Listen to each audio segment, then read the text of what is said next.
આ છે ગંભીરા પાર્શનાથ જૈન તીર્થ ગાંભુ।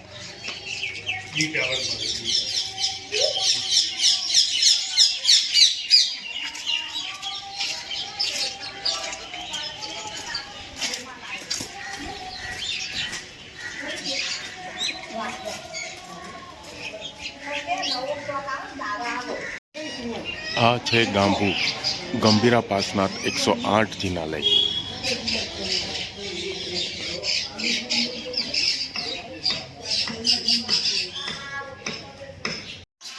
આ એનું પ્રવેશ દ્વાર છે।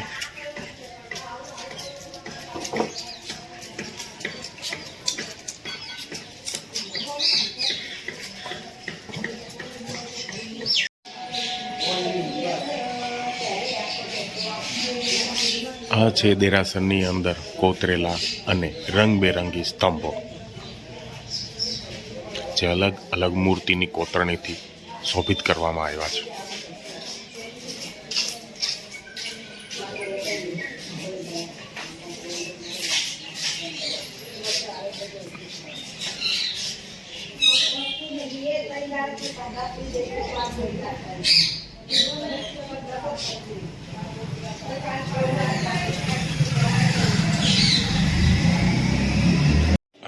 દેરાસરની અંદરના શિખરો અને કોતરણી।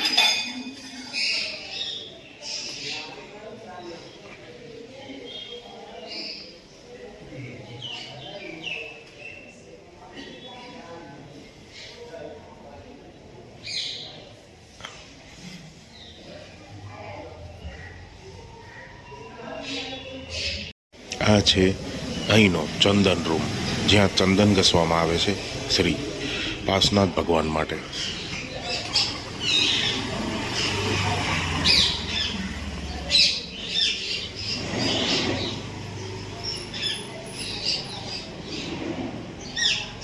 ગાંભુ દેરાસરની અંદર બિરાજેલા શ્રી પદ્માવતી દેવી માતા।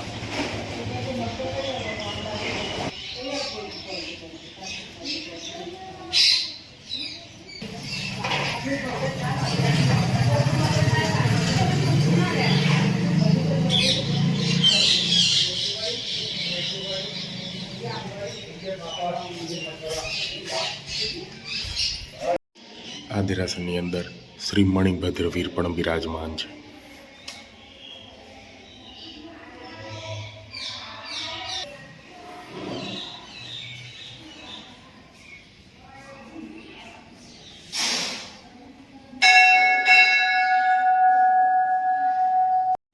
આ મૂર્તિ વિશે એવું માનવામાં આવે છે કે આ દેરાસરના ખોદકામ દરમિયાન આ તીર્થંકર ભગવાનની મૂર્તિ આના ખોદકામ દરમિયાન જમીનમાંથી મળી આવી હતી।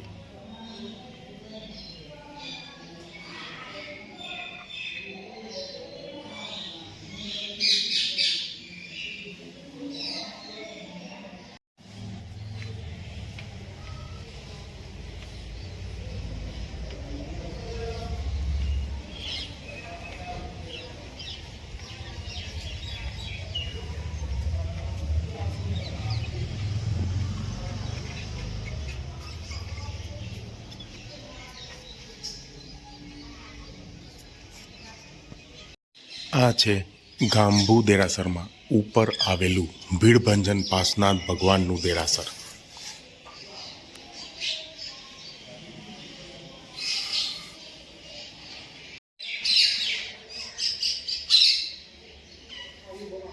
આ દેરાસરની અંદર અલગ અલગ કોતરણી, અલગ અલગ ભીત ચિત્રો અને અલગ અલગ કાર્ટૂનો દ્વારા અહીંયા જીવનચરિત્ર, તીર્થંકર ભગવાનની દીક્ષા, નિર્વાણ, કેવળ જ્ઞાન જેવા વિચિત્રો આ દેરાસરની અંદર લગાડવામાં આવેલા છે।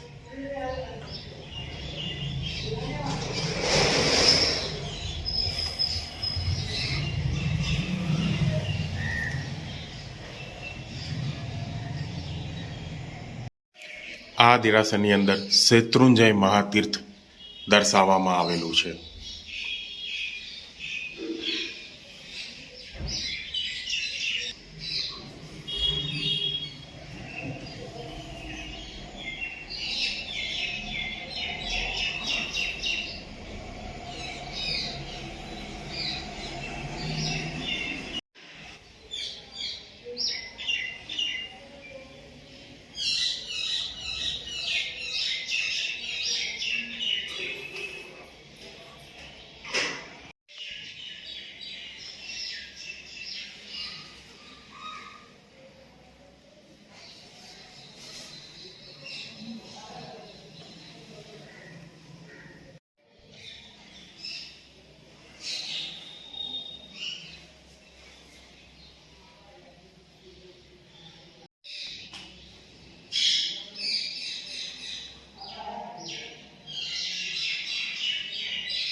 આ ચમત્કારિક દેરાસરની અંદર અવારનવાર ચમત્કાર થતા હોય છે.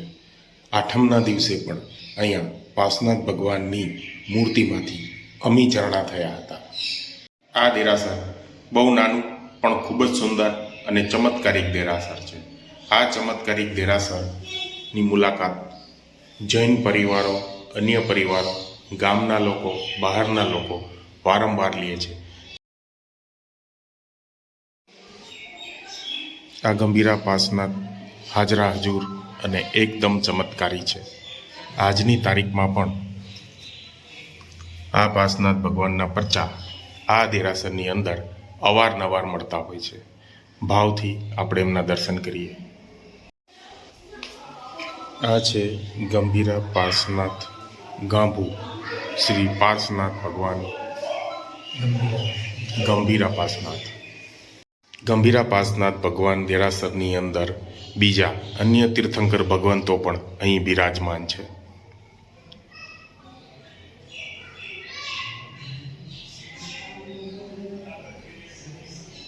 જેમ કે અજીતનાથ સ્વામી, પાર્શ્વનાથ સ્વામી, મહાવીર ભગવાન,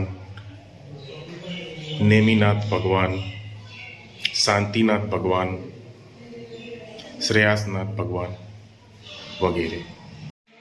આ ગંભીરા પાર્શ્વનાથ ભગવાન તીર્થના ગૌતમભાઈ અહીંના મૂળ પૂજારી છે, જે વર્ષોથી ગંભીરા પાર્શ્વનાથજીની સેવા પૂજા હાલ કરી રહ્યા છે. ગૌતમભાઈ, આપણે આ દેરાસર કેટલું જૂનું છે, દેરાસરની અંદર કેવા કેવા પ્રકારના હાલ પણ ગંભીરા પાર્શ્વનાથજીના ચમત્કાર થાય છે, એના વિશે સંપૂર્ણ માહિતી આપણાને આપશે. ગૌતમભાઈ, બોલો શ્રી ગંભીરા પાર્શ્વનાથ ભગવાન કી જય. અહીંયા આ બધી જ પ્રતિમાઓ આપણે 2200 વર્ષ પહેલાની છે, સંપ્રદી મહારાજ વખતની. અહીંયા બાજુમાં શીતલા માતાનું મંદિર છે, એ જગ્યાએ સફરંદરા ખોદકામ કરી અને ત્યાંથી બધી જ પ્રતિમાઓ મળી આવેલી છે. અહીંયા આ દેરાસરને લગભગ 300 વર્ષ થયા છે. અહીંયા પહેલા પૂજારી પૂજા કરતો હતો, એટલે તેનો પગાર સાવ ઓછો હતો અને તે સાવ ગરીબ હતો. એટલે તેને માજે લોકોએ કીધું પગાર વધારવાનું. એટલે માજે લોકોએ કીધું કે અત્યારે એવા કોશિશ છે, પછી આપણે તારો પગાર વધારી આપીશું. પછી પૂજારીએ માન્યું નહીં. અહીંયા ભગવાન પાસે વિનંતી કરી, હે ભગવાન, આજ દિવસ સુધી જે કંઈ મારી ભૂલ થઈ હોય તે માફ કરજો. હું કાલથી સેવા પૂજા કરવા નહીં આવું. તેમ રાત્રે દેરાસર મંગલિક કરી અને ઘેર જતો રહ્યો. ઘેર રાત્રે સૂતો હતો અને સપનામાં ભગવાને કીધું કે કાલથી તું સેવા પૂજા કરવા આવી જજે, હું જે આપું તું લઈ લેજે, ત્રીજી વ્યક્તિ જાણવી ન જોઈએ. તે સવારે આવી અને જ્યારે કબારો ખોલે છે ત્યારે ભગવાનની હથેળીમાં જો એક સોનાનો સિક્કો નીકળે છે તે લઈ લેશે. 1-2 વર્ષ સુધી તેને સોનાનો સિક્કો મળ્યો, પછી ચાંદીનું ચલણ આવ્યું, એટલે તેને રોજ ચાંદીનો સિક્કો મળવા લાગ્યો. એટલે ખૂબ પૈસાદાર થઈ ગયો પૂજારી. એટલે બધા લોકોને શંકા ઉપદન થઈ, પૂજારી આટલા રૂપિયા ક્યાંથી લાવ્યો? કોઈ દેરાસરમાં વસ્તુ આગી પાછી કરે છે કે શું કરે છે? બધા જ તેને પૂછે. પૂજારી કહેતો નથી, તેની પત્ની જોડે પૂછડાવે, તેની પત્નીને પણ તે કહેતો નથી. પછી અમે કઈ મહારાજ સાહેબને જળવરાયા. તે આયા અને 4-5 દી તેની પાસે ફરફર અને પૂછપૂછ અને કોઈ યાત્રિક વિદ્યાલય કરવા લાગ્યા. પછી પૂજારી કંટાળ્યો. આમે કે મારા પે શંકામને મળશે નહીં. પછી પૂજારી તેમને ચાવી આપી દીધી અને કીધું કે તમે જાતે દેરાસર મંગલિક કરી અને જાતે ખોલજો. તેમને જાતે દેરાસર મંગલિક કરી અને જાતે ખોલ્યું તો સિક્કો નીકળ્યો. બે સાખીને ચોખાફેરી કરી કે આ પૂજારી મૂકી જો કે શું કર્યું? તો બે સમયમાં સિક્કો નીકળ્યો અને ત્રીજા છે આમ કરે સિક્કો ન નીકળ્યો. ત્યારથી તે સિક્કો આપણે અહીંયા બંધ થઈ ગયો. પછી હાલમાં જે અખંડ દીવો છે ત્યાં પણ કેસરની જ્યોત થાય છે. રાતના સમય કોઈ ઘંટ વાગતા હોય, કોઈ આરતી ઉતરતી હોય એવા અવાજો આવતા છે. કોઈક વાર ભગવાનના ચક્ષુ ફરતા દેખાતા હોય છે, તહેન્દ્ર સાપના દર્શન થાય છે, આમી ઝરે છે, કેસરનો વરસાદ થાય છે. એવા હાલમાં પણ અહીંયા અનેક ચમત્કાર થાય છે. જો શ્રદ્ધા હોય તો અહીંયા દરેક કામ પૂર્ણ થાય છે. ગંભીરા પાર્શ્વનાથ એટલે ગંભીરમાં ગંભીર. કોઈ પણ કાળો કોઈ પણ સમસ્યા દર્શન કરો એટલે 1000% દૂર થઈ જાય. એનું નામ જ ગંભીરા પાર્શ્વનાથ. બોલો શ્રી ગંભીરા પાર્શ્વનાથ ભગવાન કી જય. આ જે રોજ જે સિક્કો ભગવાનની હથેળીમાંથી જે નીકળતો એ ઓરિજિનલ સિક્કો છે. રોજ જે પૂજારીને આપતા હતા ભગવાન, એમાં ભગવાને વચન આપેલું હતું કે ત્રીજી વ્યક્તિ જાણવી ન જોઈએ. જ્યારે ત્રીજી વ્યક્તિ જાણી ગઈ ત્યારથી સિક્કો આપવાનો ભગવાને બંધ કર્યો. એ જ આ ઓરિજિનલ સિક્કો.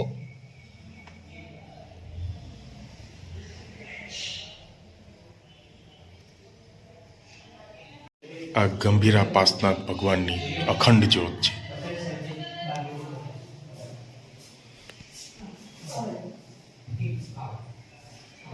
કેસરની જ્યોત થાય છે. કેસરવાળી જ્યોત કાયમ માટે કેસરની જ્યોત છે. કેસર ઝરે છે ઘણીવાર. દસમના શ્રી પાસનાથ ભગવાનના જન કલ્યાણના દિવસે જ આ દેરાસરમાં એક જોરદાર ચમત્કાર થયો હતો. એના વિશેની માહિતી આપણે ગૌતમભાઈ આપશે. ગૌતમભાઈ. જન્મ કલ્યાણના દિવસે દાદાના અમી જર્યા હતા. એ દિવસે લગભગ 35 થી 40 માણસોએ દર્શનનો લાભ લીધેલો હતો. અને એ દિવસે પણ એક બિપિનભાઈ કરી અને 20 વર્ષથી અહીંયા અઠમ દર સાલ કરાવતા હતા. આ સાલ અઠમ એમના ન હતા અને છતાં પણ અહીંયા આવેલા હતા અઠમ કરવા માટે. અને એ દિવસે એ પડી ગયા હતા. તો પડી ગયા પછી પણ એમને જાણે જીવ જ જતો રહ્યો હોય એવી રીતે 5 મિનિટ તો શ્વાસોશ્વાસ બધું બંધ થઈ ગયું હતું. અને અમારો આખો સ્ટાફ ને બધા રડવા લાગ્યા હતા જાણે દાદાએ પાછા મોકલી દીધા હોય એમ. પણ 5 મિનિટ પછી પણ એ સરસ એવા સારા એવા થઈ ગયા. બોલો શ્રી ગંભીરા પાસના ભગવાન કી જય. ગંભીરા પાસનાથ દેરાસરનું મુખ્ય અંદરનો ભાગ છે. તું કોઈને નહીં આપતો હું હાલે તું કોઈને હાલે.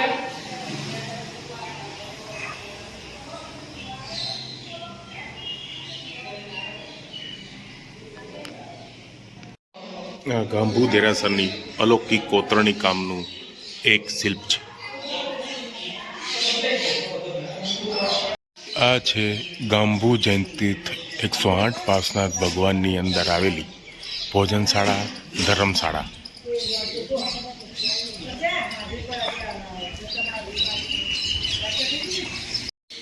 આ ભોજનશાળા ધર્મશાળાનો પ્રવેશ દ્વાર છે.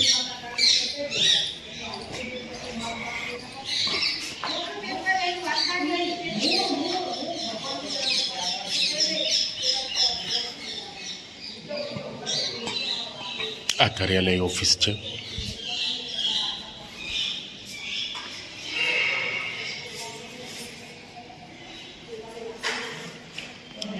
આ ધર્મશાળાની અંદર લિફ્ટની સુવિધા છે. શારીરિક તકલીફ અને વડીલો માટે આ લિફ્ટ અહીંયા મૂકવામાં આવી છે. ઉપર ચડવા માટે સીડીઓ પણ આપેલી છે. આવી રીતે બધા રૂમ આપેલા છે. એકદમ ચોખ્ખી, મોટી અને સ્વચ્છ ધર્મશાળા અહીંયા છે. આ છે અહીંની એકદમ સ્વચ્છ અને ખૂબ જ મોટી ભોજનશાળા, જ્યાં બહારથી આવનારા પરિવારો માટે નાસ્તો, બપોરનું જમવાનું, સાંજનું જમવાનું અહીં ઉપલબ્ધ હોય છે.